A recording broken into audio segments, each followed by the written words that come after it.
Burası Gaziantep'in en eski çarşılarından Almacı Pazarı. Ben de 50 yıldan beri buradayım yaklaşık. Aydın Şenkaya. Ya Almancılar, gurbetçiler diyelim daha doğrusu.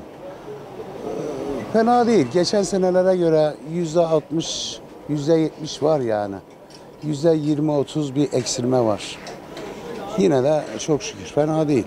Salça, kırmızı biber, kimyon gibi bizim menşur Antep patlıcanı, biberi bunlardan alıyorlar.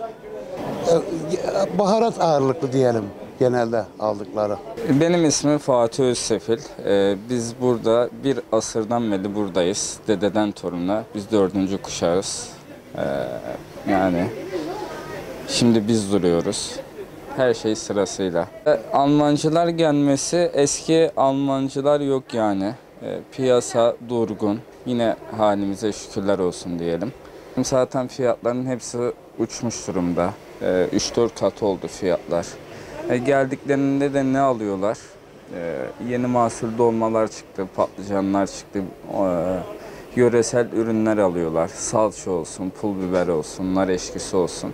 Onlardan veriyoruz. Zaten isim ya da dededen torunu olduğu için zaten bize de yardımları oluyor sağ olsunlar. Ama eski tadı tuzu yok diyebilirim.